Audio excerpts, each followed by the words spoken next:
ফিরছি Sunday suspense, কান টান উত্তেজনা।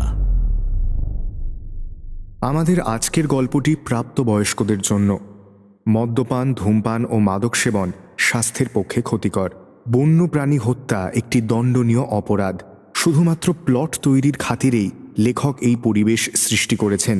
টিম সানডে সাসপেন্স কোনোভাবেই বন্যপ্রাণী হত্যা বা বন্যপ্রাণীকে বন্দি করার সমর্থন করে না এবং সর্বতোভাবে বন্যপ্রাণীর সংরক্ষণের পক্ষে। সানডে সাসপেন্স ক্লাসিক্সে আজ শুনবেন নারায়ণ গঙ্গোপাধ্যায়ের লেখা টোপ। সাহিত্যিক অধ্যাপক নারায়ণ গঙ্গোপাধ্যায় জন্মেছিলেন 1919 সালে। এমএ পরীক্ষায় কলকাতা বিশ্ববিদ্যালয় থেকে বাংলায় ফার্স্ট ক্লাস ফার্স্ট হয়েছিলেন। সিটি কলেজ এবং কলকাতা বিশ্ববিদ্যালয়ে তিনি অধ্যাপনা করেছেন। টেনিদার সৃষ্টিকর্তা এই লেখক মূলত কিশোর সাহিত্যের জন্যই জনপ্রিয়, কিন্তু সানডে সাসপেন্সে আজ যে গল্পটি আপনাকে শোনানো হবে সেটি প্রাপ্তবয়স্কদের জন্যই বলা যেতে পারে। টোপ 100 বছরের সেরা গল্প, এই বইটি থেকে আজ শুনবেন এই গল্পটি। এই গল্পটি সানডে সাসপেন্সে প্রথম প্রচারিত হয় 18 এপ্রিল 2010 সালে। শুরু হচ্ছে টোপ।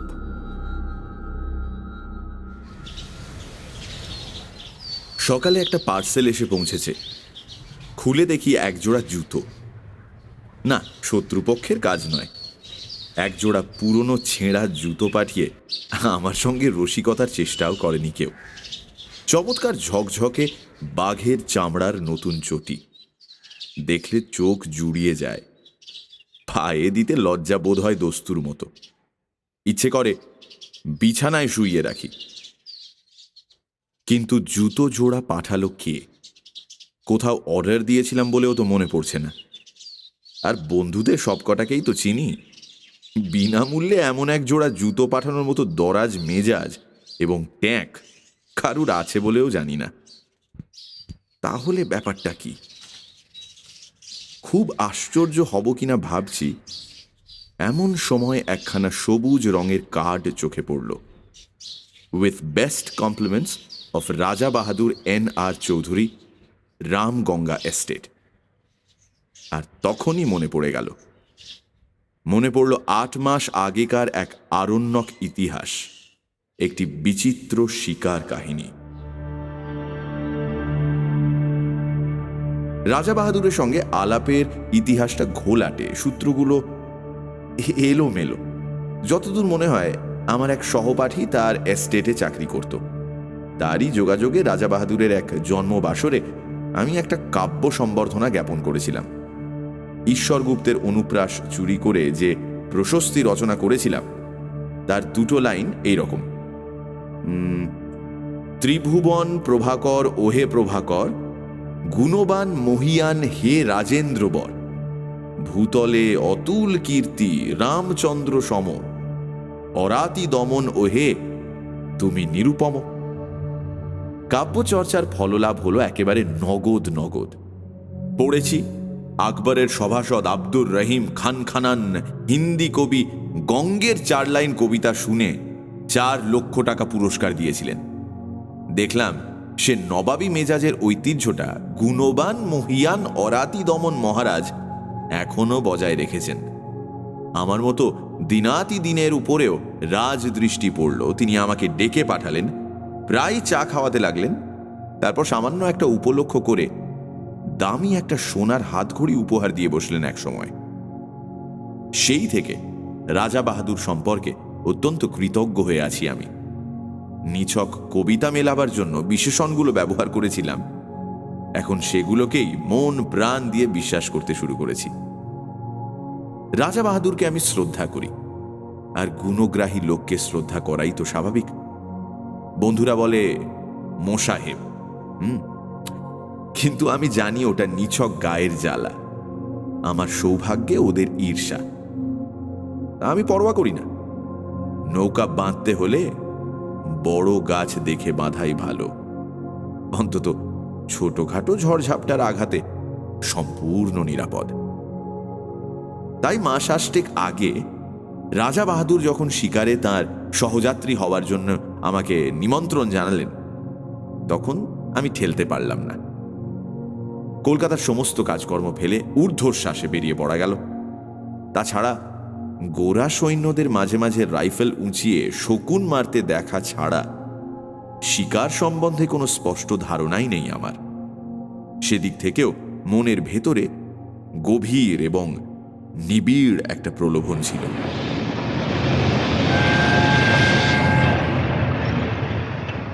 জঙ্গলের ভেতরে ছোট একটা রেল লাইনে আরো ছোট একটা স্টেশনে গাড়ি থামল। নামবার সঙ্গে সঙ্গে সোনালি তকমা আঁটা ঝকঝকে পোশাক পরা আরদালি এসে সেলাম দিল আমাকে। বললে, হুজুর চলুন। স্টেশনের বাইরে মেটে রাস্তায় দেখি মস্ত একখানা গাড়ি, যার পুরো নাম রোলস রয়েস, সংক্ষেপে যাকে বলে রোজ। তার রোজই বটে।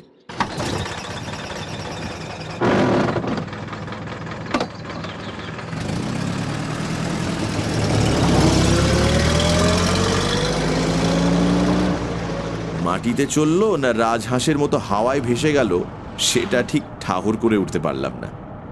চামড়ার খটখটে গদি নয়, লাল মখমলের কুশন। হেলান দিতে সংকোচ হয়, পাছে মাথার সস্তা নারকেল তেলের দাগ ধরে যায়।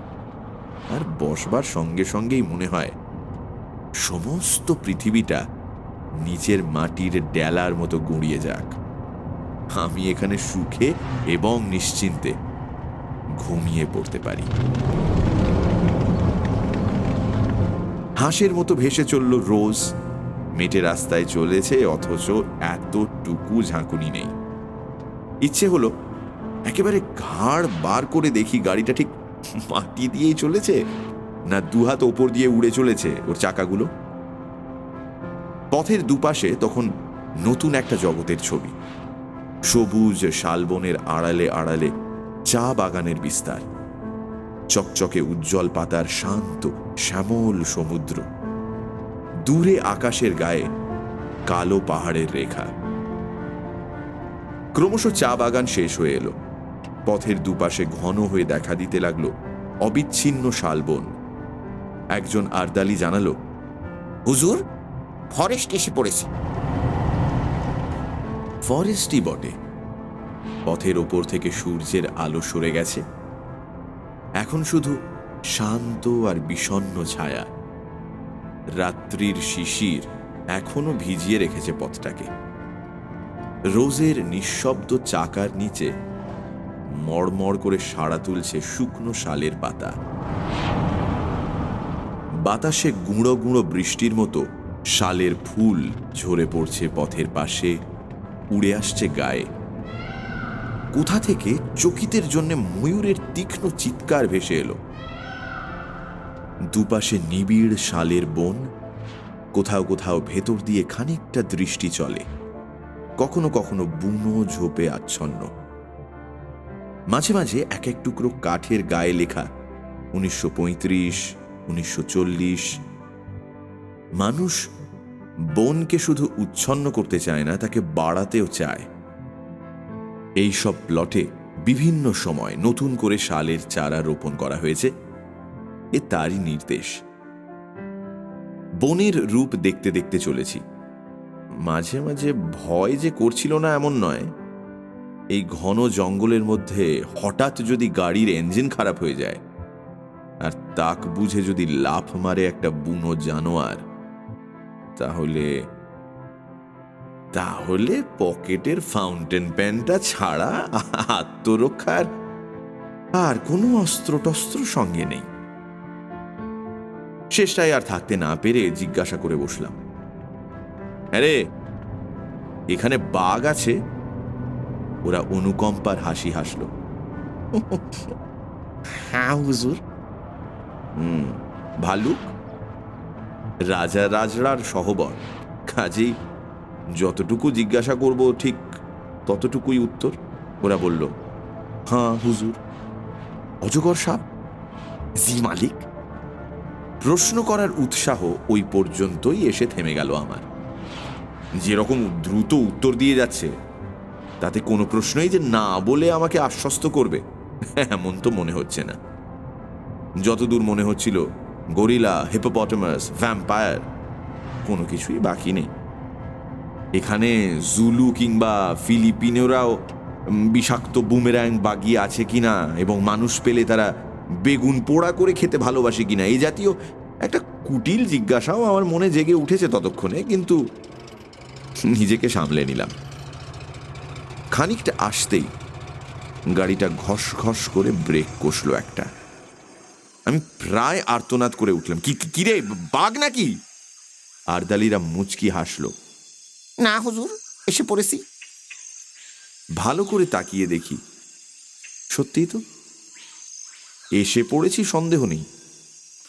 পথের বাঁদিকে ঘন শালবনের ভেতরে একটুখানি ফাঁকা জমি, সেখানে কাঠের তৈরি বাংলো প্যাটার্নের একখানা দোতলা বাড়ি।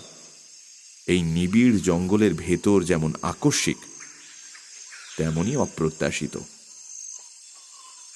গাড়ির শব্দে বাড়িটার ভেতর থেকে 2-3 জন চাপরাশি বেরিয়ে এলো ব্যতিব্যস্ত হয়ে। এতক্ষণ লক্ষ্য করিনি, এবার দেখলাম বাড়ির সামনে চওড়া একটা গড়খাই কাটা। লোকগুলো ধরাধরি করে মস্ত বড় এক ফালি কাঠ খাদটার ওপর সাঁকোর মতো বিছিয়ে দিল। তারই ওপর দিয়ে গাড়ি গিয়ে দাঁড়ালো রাজা বাহাদুর NR চৌধুরীর হান্টিং বাংলোর সামনে।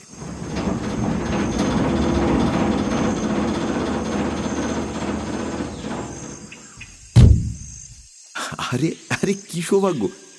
রাজা বাহাদুর স্বয়ং এসে বারান্দায় দাঁড়িয়েছেন আমার অপেক্ষায়। একগাল হেসে বললেন, আসুন আসুন, আপনার জন্য আমি এখনো চা পর্যন্ত খাইনি। শ্রদ্ধায় আর বিনয়ে আমার মাথা নিচু হয়ে গেল। মুখে কথা জোগাল না, শুধু বেকুবের মতো কৃতার্থের হাসি হাসলাম একগাল।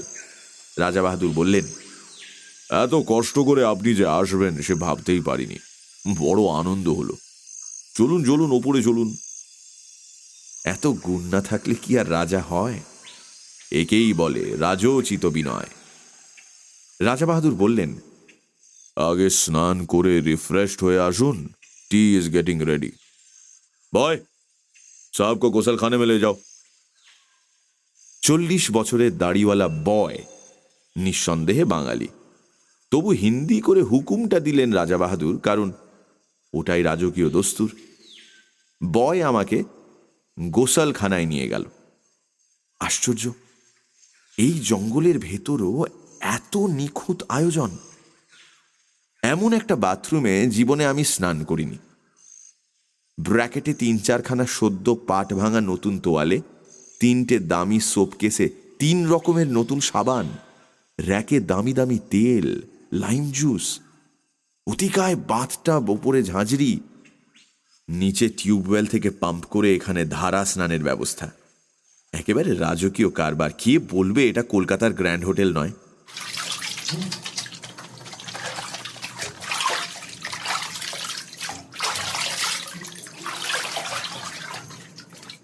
স্নান হয়ে গেল। ব্র্যাকেটে ধোপ দুরস্ত করা ফরাস ডাঙার ধুতি, সিল্কের লুঙ্গি, আদ্যির পাজামা। দামের দিক থেকে পাজামাটাই সস্তা মনে হলো, তাই পরে নিলাম। বয় বাইরেই দাঁড়িয়েছিল, নিয়ে গেল ড্রেসিং রুমে। ঘর জোড়া আয়না, পৃথিবীর যা কিছু প্রসাধনের জিনিস, কিছু আর বাকি নেই এখানে। ড্রেসিং রুম থেকে বেরুতে সোজা ডাক পড়ল রাজা বাহাদুরের লাউঞ্জে। রাজা বাহাদুর একখানা চেয়ারে চিত হয়ে শুয়ে ম্যানিলা চুরুট খাচ্ছিলেন। বললেন, আসুন, চা তৈরি। চায়ের বর্ণনা না করাই ভালো। চা, কফি, কোকো, ওভালটিন, রুটি, মাখন, পনির, চর্বিতে জমাট ঠান্ডা মাংস, কলা থেকে আরম্ভ করে পিচ পর্যন্ত প্রায় 10 রকমের ফল। সেই গন্ধমাদন থেকে যা পারি গোগ্রাসে গিলে চললাম আমি। রাজা বাহাদুর কখনো 1 টুকরো রুটি খেলেন, কখনো একটু ফল, অর্থাৎ কিছুই খেলেন না, শুধু পরপর কাপ 3 চা ছাড়া।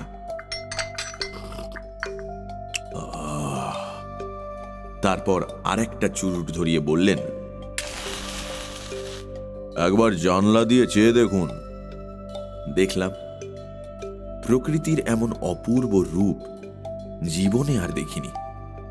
ঠিক জানলার নিচেই মাটিটা খাড়া 300-400 ফুট নেমে গেছে। বাড়িটা যেন ঝুলে আছে সেই রাক্ষসের শূন্যতার উপর। তলায় দেখা যাচ্ছে ঘন জঙ্গল, তার মাঝ দিয়ে পাহাড়ি নদীর একটা সংকীর্ণ নীলোজ্জ্বল রেখা। যতদূর দেখা যায় বিস্তীর্ণ অরণ্য চলেছে প্রসারিত হয়ে, তার সীমান্তে নীল পাহাড়ের প্রহরা। আমার মুখ দিয়ে বেরুল, চমৎকার। রাজা বাহাদুর বললেন, রাইট, আপনারা কবি মানুষ, আপনাদের তো ভালো লাগবেই। আমারই মাঝে মাঝে কবিতা লিখতে ইচ্ছে করে মশাই, কিন্তু নিচের ওই যে জঙ্গলটি দেখতে পাচ্ছেন, ওটি বড় সুবিধের জায়গা নয়। টেরাইয়ের ওয়ান অফ দি ফিয়ার্সেস্ট ফরেস্টস, একেবারে প্রাগ ঐতিহাসিক হিংস্রতার রাজত্ব। আমি সভয়ে জঙ্গলটার দিকে তাকালাম। ওয়ান অফ দ্য ফিয়ার্সেস্ট, কিন্তু ভয় পাওয়ার মতো কিছু তো দেখতে পাচ্ছি না।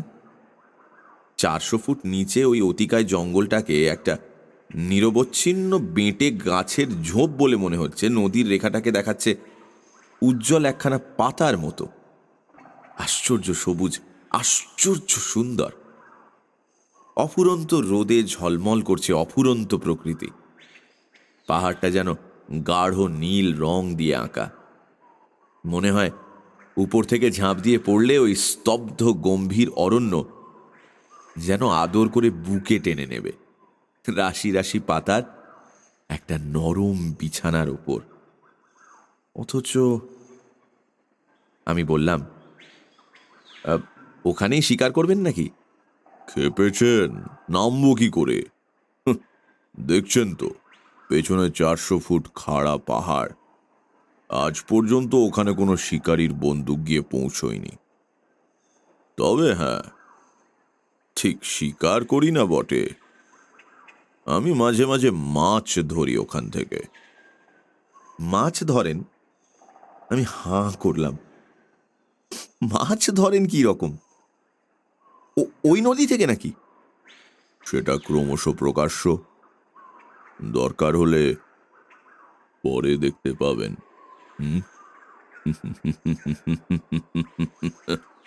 রাজা বাহাদুর রহস্যময় ভাবে মুখ টিপে হাসলেন। আপাতত শিকারের আয়োজন করা যাক, কিছু না জুটলে মাছের চেষ্টাই করা যাবে। তবে ভালো টোপ ছাড়া আমার পছন্দ হয় না, আর তাতে অনেক হাঙ্গামা। কিছু বুঝতে পারছি না। রাজা বাহাদুর জবাব দিলেন না, শুধু হাসলেন।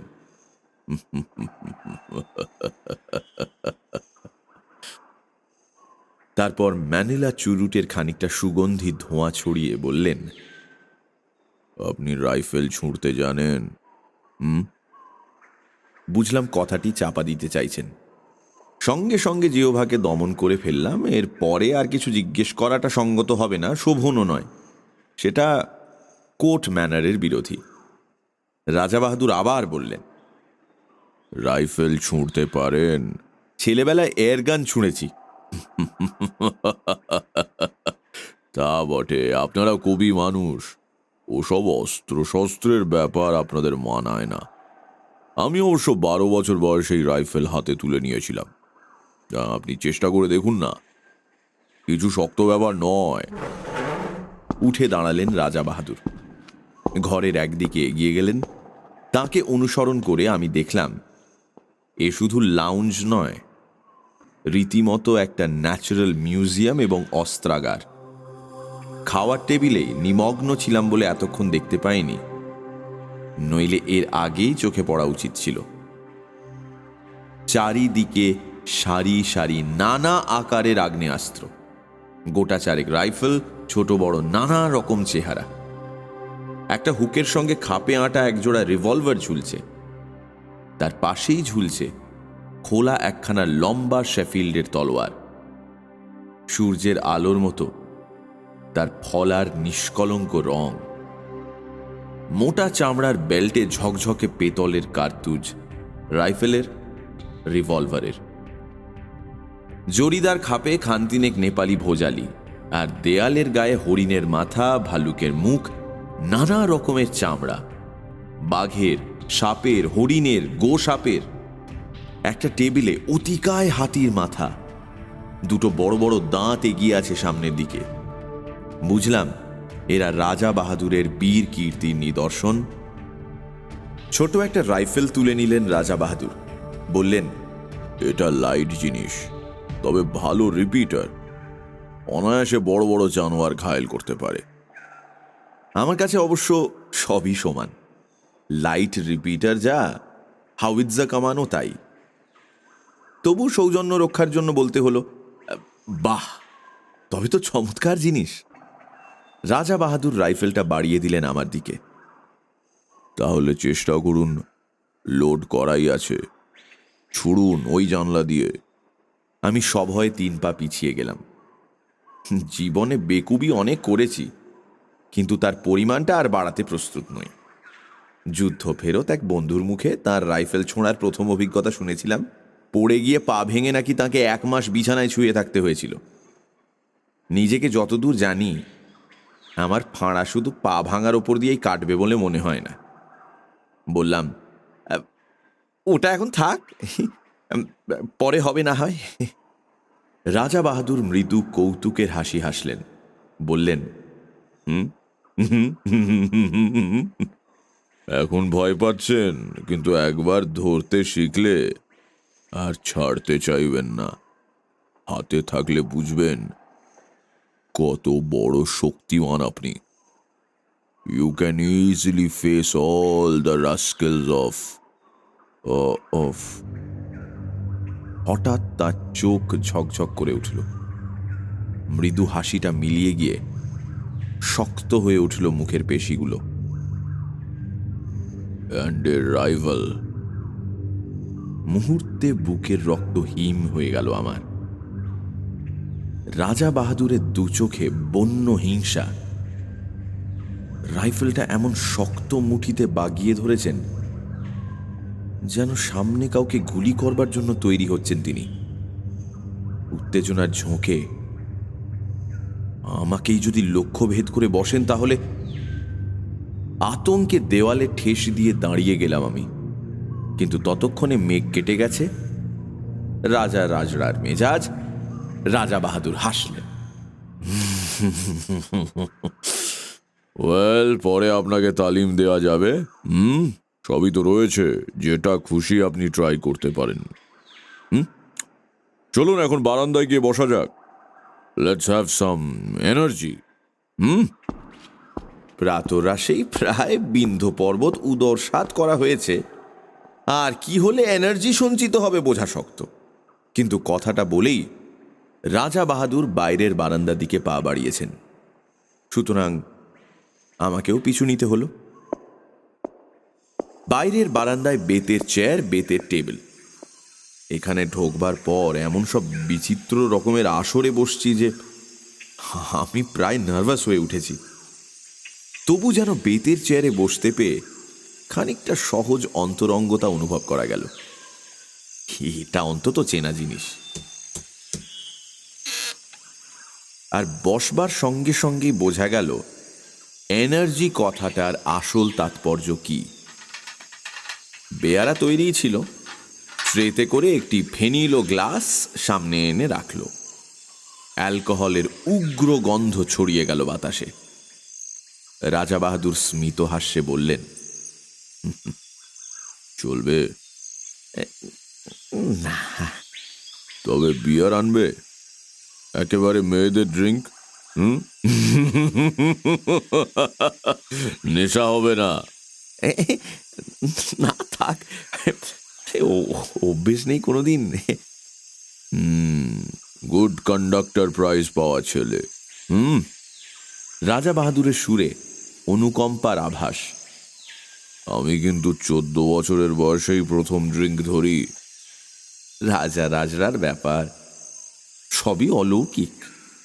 জন্মাবার সঙ্গে সঙ্গে কেউটের বাচ্চা, সুতরাং মন্তব্য অনাবশ্যক।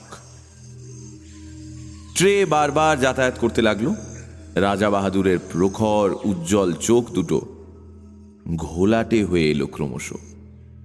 ফর্সা মুখ গোলাপি রং ধরল।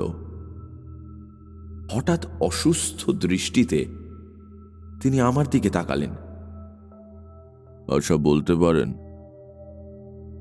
আপনি রাজা নন কেন? এরকম একটা প্রশ্ন করলে বোকার মতো দাঁত বের করে থাকা ছাড়া গত্যন্তর নেই। আমিও তাই করলাম। বলতে পারলেন না? না। আপনি মানুষ মারতে পারেন? এই আবার কিরকম কথা? আমার আতঙ্ক জাগলো। না। তাহলে বলতে পারবেন না। You are absolutely hopeless.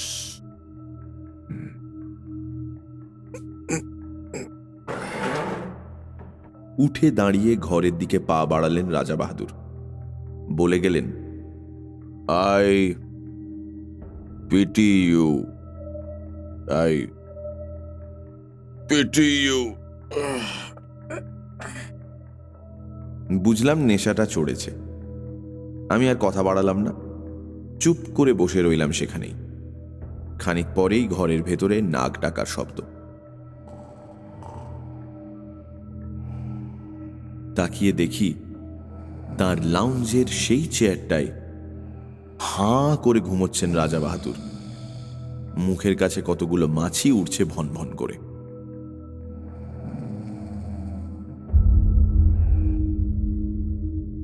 সেই দিন রাত্রেই শিকারের প্রথম অভিজ্ঞতা। জঙ্গলের ভেতর বসে আছি মোটরে। দুটো তীব্র হেডলাইটের আলো পড়েছে সামনের সংকীর্ণ পথে আর দুধারের শালবনে। ওই আলোর রেখার বাইরে অবশিষ্ট জঙ্গলটায় যেন প্রেতপুরীর জমাট অন্ধকার। রাত্রির তমসায় আদিম হিংসা সজাগ হয়ে উঠেছে চারিদিকে। অনুভব করছি সমস্ত স্নায়ু দিয়ে এখানে হাতির পাল ঘুরছে দূরের কোনো পাহাড়ের পাথর গুঁড়িয়ে গুঁড়িয়ে। ঝোপের ভেতরে অজগর প্রতীক্ষা করে আছে অসতর্ক শিকারের আশায়। আসন্ন বিপদের সম্ভাবনায় উৎকর্ণ হয়ে আছে হরিণের পাল। আর কোনো একটা খাদের ভেতরে জ্বলজ্বল করছে ক্ষুধার্ত বাঘের চোখ। কালো রাত্রিতে জেগে আছে কালো অরণ্যের প্রাথমিক জীবন। রোমাঞ্চিত ভীত প্রতীক্ষায় চুপ করে বসে আছি মোটরের মধ্যে। কিন্তু হিংসার রাজত্ব শালবন ডুবে আছে একটা আশ্চর্য স্তব্ধতায়। শুধু কানের কাছে অবিশ্রান্ত মশার গুঞ্জন ছাড়া আর কোনো শব্দ নেই। মাঝে মাঝে অল্প বাতাস দিচ্ছে। শালের পাতায় উঠেছে এক একটা মৃদু মর্মর। আর কখনো ডাকছে বন মুরগি, ঘুমের মধ্যে পাখা ঝাপটাচ্ছে ময়ূর। মনে হচ্ছে এই গভীর ভয়ঙ্কর অরণ্যের প্রাণীগুলো যেন নিঃশ্বাস বন্ধ করে একটা নিশ্চিত কোনো মুহূর্তের প্রতীক্ষা করে আছে। আমরাও প্রতীক্ষা করে আছি। মোটরের মধ্যে নিঃসাড় হয়ে বসে আছি আমরা। একটি কথাও বলবার উপায় নেই। রাইফেলের নল ইঞ্জিনের ওপরে বাড়িয়ে দিয়ে শিকারী বাঘের মতোই তাকিয়ে আছেন রাজা বাহাদুর। চোখ দুটো উগ্র প্রখর হয়ে আছে হেডলাইটের তীব্র আলোক রেখাটার দিকে। একটা জানোয়ার ওই রেখাটা পেরুবার দুঃসাহস করলেই রাইফেল গর্জন করে উঠবে। কিন্তু জঙ্গলের সেই আশ্চর্য স্তব্ধতা। অরণ্য যেন আজ রাত্রে বিশ্রাম করছে। একটি রাত্রের জন্য ক্লান্ত হয়ে জানোয়ারগুলো ঘুমিয়ে পড়েছে খাদের ভেতরে, ঝোপের আড়ালে। কেটে চলেছে মন্থর সময়। রাজা বাহাদুরের হাতের রেডিয়াম ডায়াল ঘড়িটা একটা সবুজ চোখের মতো জ্বলছে। রাত 1:30 পেরিয়ে গেছে। ক্রমশ উসকুস করছেন উৎকীর্ণ রাজা বাহাদুর। না, হোপলেস, আজ আর পাওয়া যাবে না। বহু দূর থেকে একটা তীক্ষ্ণ গম্ভীর শব্দ, হাতির ডাক, ময়ূরের পাখা ঝাপটানি চলছে মাঝে মাঝে। এক ফাঁকে একটা পেঁচা চেঁচিয়ে উঠল। রাত্রি ঘোষণা করে গেল শিয়ালের দল। কিন্তু কোথায় বাঘ, কোথায় বা ভাল্লুক? অন্ধকার বনের মধ্যে দ্রুত কতকগুলো ছুটন্ত কুকুরের আওয়াজ। পালিয়ে গেল হরিণের পাল। কিন্তু কোনো ছায়া পড়ছে না আলোকবৃত্তের ভেতরে। মশার কামড় যেন অসহ্য হয়ে উঠেছে। বৃথাই গেল রাতটা। রাজা বাহাদুরের কণ্ঠস্বরে পৃথিবীর সমস্ত বিরক্তি ভেঙে পড়ল। ডেভিলস লাক। সিটের পাশ থেকে একটা ফ্লাস্ক তুলে নিয়ে ঢক ঢক করে ঢাললেন গলাতে। ছড়িয়ে পড়ল হুইস্কির কটু গন্ধ। Thank heavens! রাজা বাহাদুর হঠাৎ নড়ে বসলেন চকিত হয়ে। নক্ষত্র বেগে হাতটা চলে গেল রাইফেলের ট্রিগারে। শিকার এসে পড়েছে। আমিও দেখলাম। বহু দূর থেকে আলোর রেখাটার ভেতর কি একটা জানোয়ার দাঁড়িয়ে আছে স্থির হয়ে। এমন একটা জোরালো আলো চোখে পড়াতে কেমন দিশেহারা হয়ে গেছে। তাকিয়ে আছে এই দিকে। দুটো জোনাকির বিন্দুর মতো চিকচিক করছে তার চোখ। ড্যাম! রাইফেল থেকে হাত সরিয়ে নিলেন রাজা বাহাদুর, কিন্তু পর মুহূর্তেই চাপা উত্তেজিত গলায় বললেন, থাক, আর ছুঁচোই মারব। তুম করে রাইফেল গর্জন করে উঠল। কানে তালা ধরে গেল আমার। বারুদের গন্ধে বিস্বাদ হয়ে উঠল নাসারন্ধ্র। অব্যর্থ লক্ষ্য রাজা বাহাদুরের। পড়েছে জানোয়ারটা। ড্রাইভার বললে, তুলে আনবো হুজুর? বিকৃত মুখে রাজা বাহাদুর বললেন, কি হবে? গাড়ি ঘোরাও।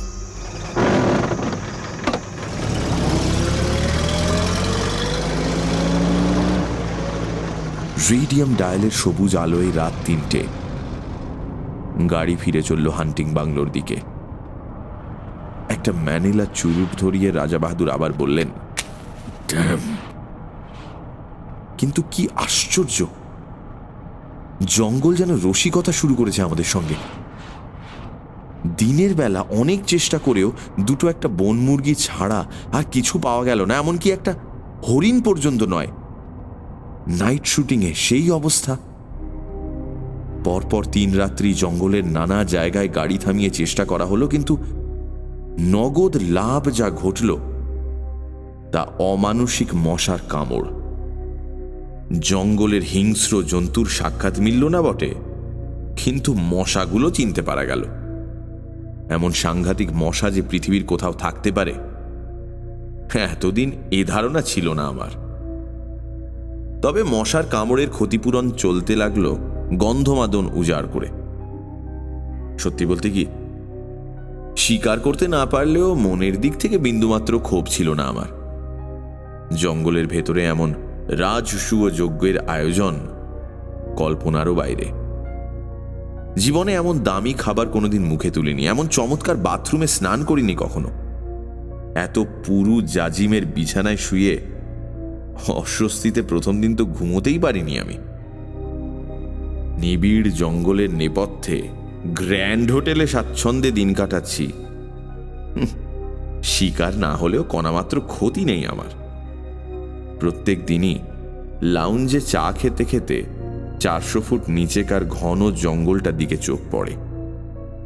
সকালের আলোয় উদ্ভাসিত শ্যামলতা দিগন্ত পর্যন্ত বিস্তীর্ণ হয়ে আছে অপরূপ প্রসন্নতায়। One of the fiercest forests. বিশ্বাস হয় না।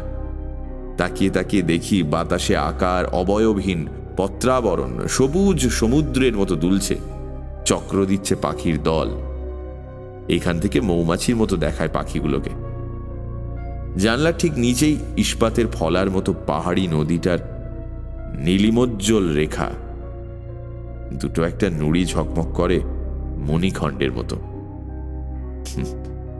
বেশ লাগে। তারপরেই চমক ভাঙে আমার। তাকিয়ে দেখি ঠোঁটের কোণে ম্যানিলা চুরুট পুড়ছে। অস্থির চঞ্চল পায়ে রাজা বাহাদুর ঘরের ভেতর পায়চারি করছেন। চোখে মুখে একটা চাপা আক্রোশ, ঠোঁট দুটোয় নিষ্ঠুর কঠিনতা। কখনো একটা রাইফেল তুলে নিয়ে বিরক্তি ভরে নামিয়ে রাখেন, কখনো ভোজালি তুলে নিয়ে নিজের হাতের ওপর ফলাটা পরীক্ষা করেন, সেটার ধার।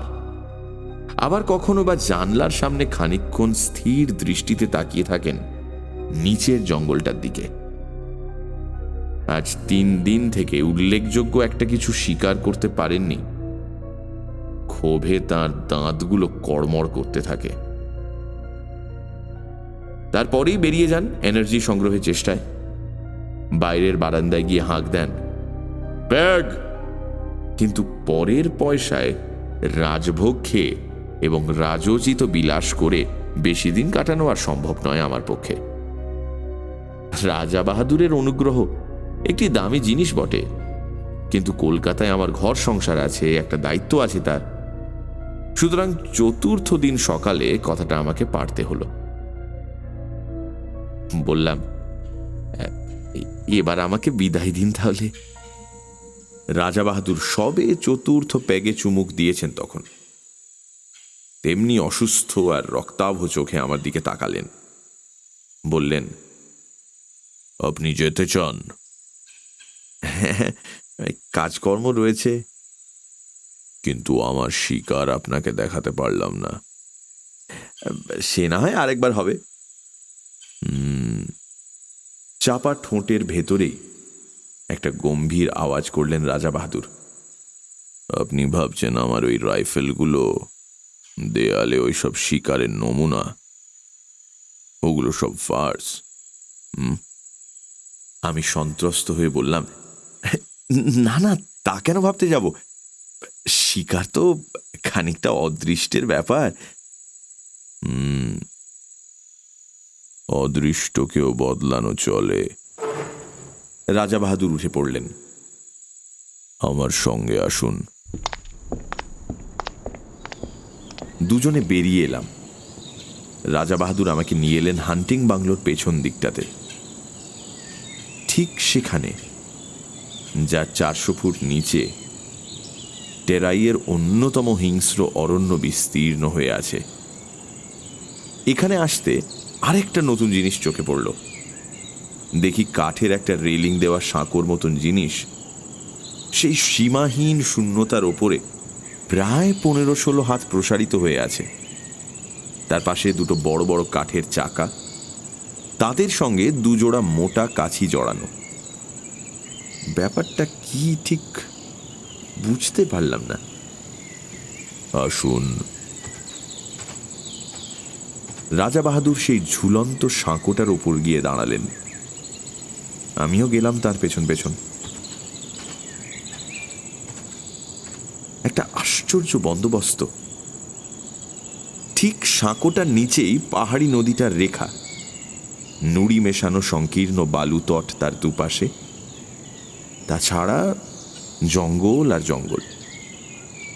নিচে তাকাতে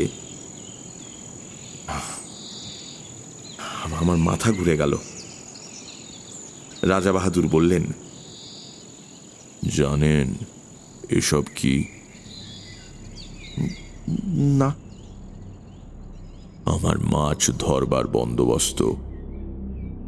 এর কাজ খুব গোপনে, নানা হাঙ্গামা আছে, কিন্তু অব্যর্থ। ঠিক বুঝতে পারছি না। আজ রাত্রেই বুঝতে পারবেন। শিকার দেখাতে আপনাকে ডেকে এনেছি। নতুন একটা শিকার দেখাবো, কিন্তু কোনো দিন এর কথা কারো কাছে প্রকাশ করতে পারবেন না। কিছু না বুঝেই মাথা নাড়লাম। না। তাহলে আজ রাতটা অবধি থাকুন। কাল সকালেই আপনার গাড়ির ব্যবস্থা করব। রাজা বাহাদুর আবার হান্টিং বাংলোর সম্মুখের দিকে এগোলেন। কাল সকালের পর এমনিতেই আপনার আর এখানে থাকা চলবে না।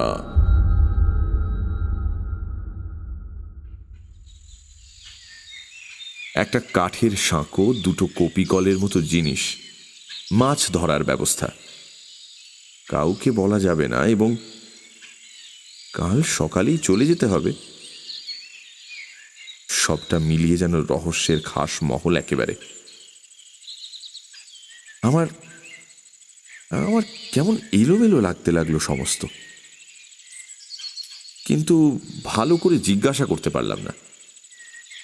রাজা বাহাদুরকে বেশি প্রশ্ন করতে কেমন অস্বস্তি লাগে আমার, অনধিকার চর্চা মনে হয়।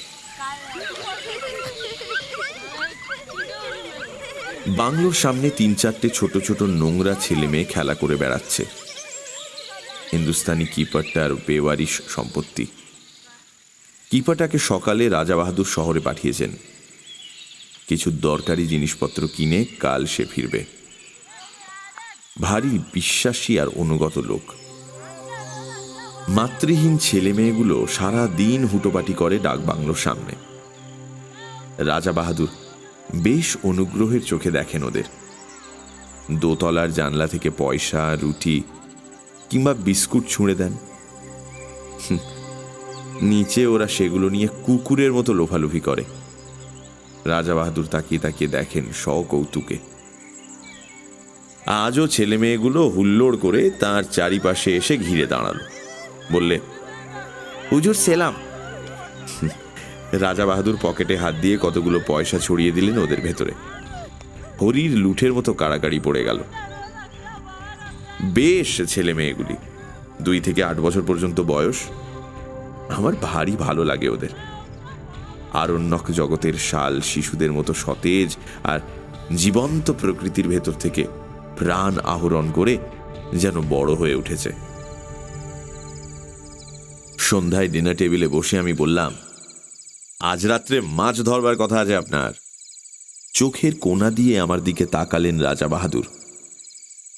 লক্ষ্য করেছি আজ সমস্ত দিন বড় বেশি মদ খাচ্ছেন আর ক্রমাগত চুরুট টেনে চলেছেন। ভালো করে আমার সঙ্গে কথা পর্যন্ত বলেননি। ভেতরে ভেতরে কিছু একটা ঘটে চলেছে তাঁর। রাজা বাহাদুর সংক্ষেপে বললেন, আমি সসংকোচে জিজ্ঞাসা করলাম, কখন হবে? এক মুখ ম্যানিলা চুরুটের ধোঁয়া ছড়িয়ে তিনি জবাব দিলেন, সময় হলে ডেকে পাঠাবো। এখন আপনি গিয়ে শুয়ে পড়ুন, স্বচ্ছন্দে কয়েক ঘন্টা ঘুমিয়ে নিতে পারেন। শেষ কথাটা পরিষ্কার আদেশের মতো শোনালো। বুঝলাম আমি বেশিক্ষণ আর তার সঙ্গে কথা বলি এ তিনি চান না। তাড়াতাড়ি শুয়ে পড়তে বলাটা অতিথি পরায়ণ গৃহস্থের অনুনয় নয়, রাজার নির্দেশ, এবং সে নির্দেশ পালন করতে বিলম্ব না করাই ভালো। কিন্তু অতি নরম জাজিমের বিছানায় শুয়েও ঘুম আসছে না। মাথার ভিতর আবর্তিত হচ্ছে অসংলগ্ন চিন্তা। মাছ ধরা, কাঠের সাঁকো, কপিকল, অত্যন্ত গোপনীয়, অতল রহস্য। তারপর এপাশ ওপাশ করতে করতে কখন যে চৈতন্য আচ্ছন্ন হয়ে এলো তা আমি নিজেই টের পাইনি। মুখের উপর ঝাঁঝালো একটা টর্চের আলো পড়তে আমি ধড়মড় করে উঠে পড়লাম। রাত তখন কটা ঠিক জানি না। আরণ্যক পরিবেশে নির্জনতা আবির্ভূত। বাইরে শুধু তীব্র কণ্ঠ ঝিঁঝির ডাক। আমার গায়ে বরফের মতো ঠান্ডা একটা হাত পড়েছে কার। সে হাতের স্পর্শে পা থেকে মাথা পর্যন্ত শিউরে গেল আমার। রাজা বাহাদুর বললেন, সময় হয়েছে, চলুন। আমি কি বলতে যাচ্ছিলাম, ঠোঁটে আঙুল দিলেন রাজা বাহাদুর। কোনো কথা নয়, আসুন। এই গভীর রাত্রে এমনই নিঃশব্দে আহ্বান, সবটা মিলিয়ে একটা রোমাঞ্চকর উপন্যাসের পটভূমি তৈরি হয়েছে যেন। কেমন একটা অস্বস্তি, একটা অনিশ্চিত ভয়ে গা ছমছম করতে লাগলো আমার। মন্ত্রমুগ্ধের মতো রাজা বাহাদুরের পেছন পেছন বেরিয়ে এলাম। হান্টিং বাংলোটা অন্ধকার, একটা মৃত্যুর শীতলতা ঢেকে রেখেছে তাকে। এক টানা ঝিঁঝির ডাক, চারিদিকে অরণ্যে কান্নার শব্দের মতো পত্র মর্মর। গভীর রাত্রিতে জঙ্গলের মধ্যে মোটর থামিয়ে বসে থাকতে আমার ভয় করেছিল,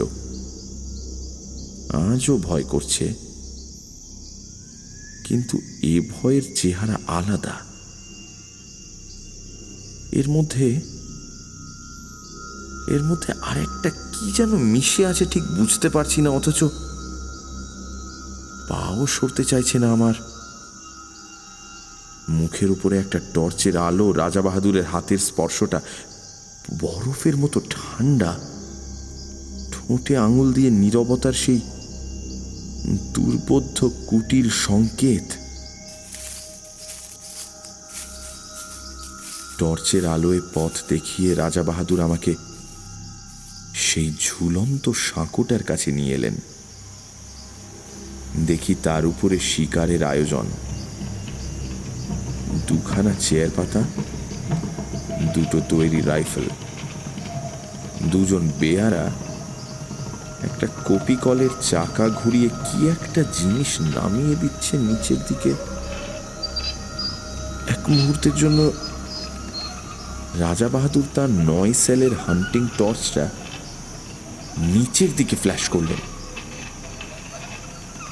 প্রায় 250 ফুট নিচে সাদা পুঁটলির মতো কি একটা জিনিস কপিকলের দড়ির সঙ্গে নেমে যাচ্ছে দ্রুত বেগে। আমি বললাম, ওটা কি রাজা বাহাদুর? মাছের টোপ। কিন্তু এখনো কিছু বুঝতে পারছি না। একটু পরে বুঝবেন, এখন চুপ করুন। এবারে স্পষ্ট ধমক দিলেন আমাকে। মুখ দিয়ে ভক ভক করে হুইস্কির তীব্র গন্ধ বেরোচ্ছে।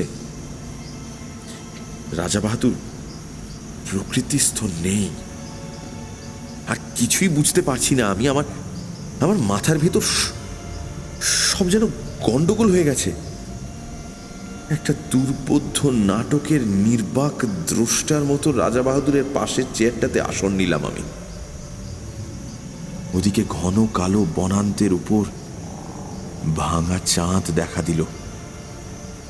তার খানিকটা ম্লান আলো এসে পড়ল 400 ফুট নিচের নদীর জলে, তার ছড়ানো মণিখণ্ডের মতো নুড়িগুলোর উপরে। আবছাভাবে যেন দেখতে পাচ্ছি কপিকলের দড়ির সঙ্গে বাঁধা সাদা পুঁটলিটা অল্প অল্প নড়ছে বালির উপরে। এক হাতে রাজা বাহাদুর রাইফেলটা বাগিয়ে ধরে আছেন, আরেক হাতে মাঝে মাঝে আলো ফেলছেন নিচের পুঁটলিটায়। চকিত আলোয় যেটুকু মনে হচ্ছে পুঁটলিটা যেন জীবন্ত, অথচ কি জিনিস কিছু বুঝতে পারছি না। এ নাকি মাছের টোপ? কিন্তু কি এ মাছ? আর এই কিসের টোপ? আবার সেই স্তব্ধতার প্রতীক্ষা। মুহূর্ত কাটছে, মিনিট কাটছে, ঘন্টা কাটছে।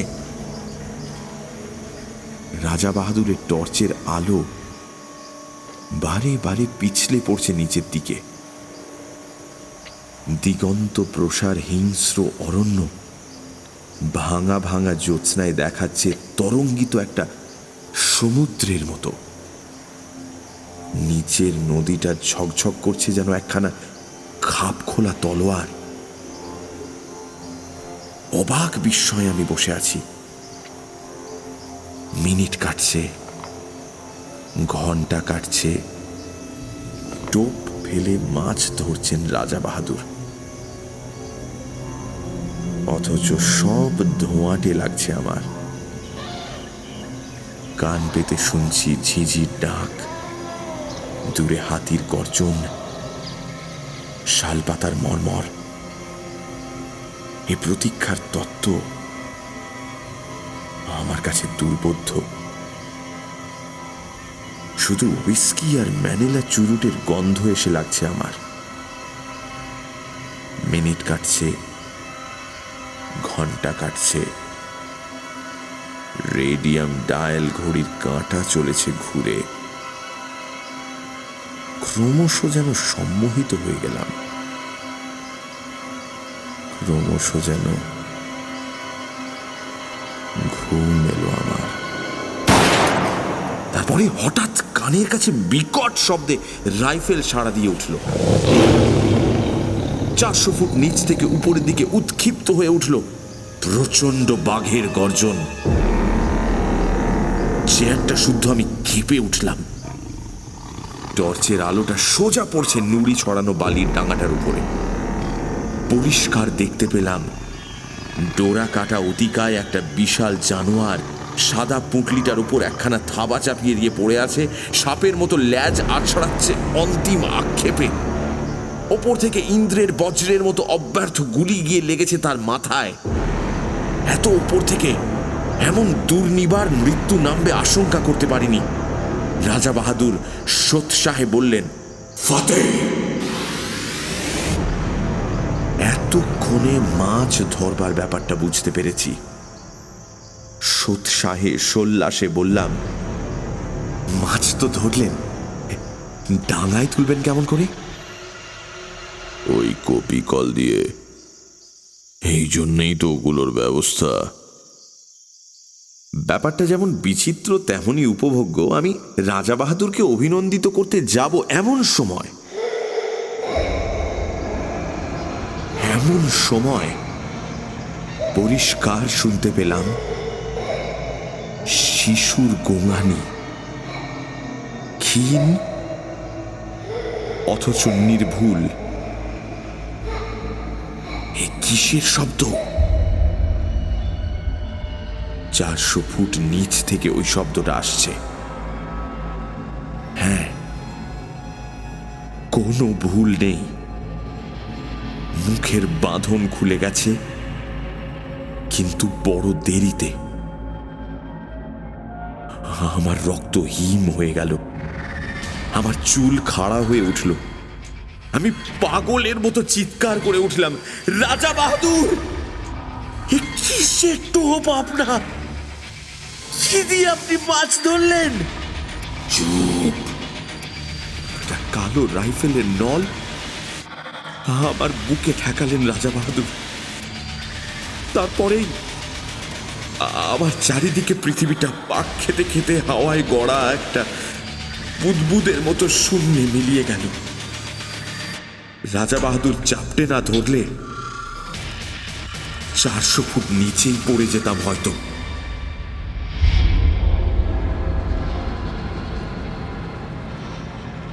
কিপারের একটা বেওয়ারিশ ছেলে যদি জঙ্গলে হারিয়ে গিয়ে থাকে তা অস্বাভাবিক নয়, তাতে কারো ক্ষতি নেই। কিন্তু প্রকাণ্ড রয়্যাল বেঙ্গল মেরেছিলেন রাজা বাহাদুর, লোককে ডেকে দেখানোর মতো। তাই 8 মাস পরে এই চমৎকার চটি জোড়া উপহার এসেছে। 8 মাস আগেকার সে রাত্রি এখন স্বপ্ন হয়ে যাওয়াই ভালো। কিন্তু এই চটি জোড়া অতি মনোরম বাস্তব। পায়ে দিয়ে একবার হেঁটে দেখলাম, যেমন নরম তেমনি আরাম।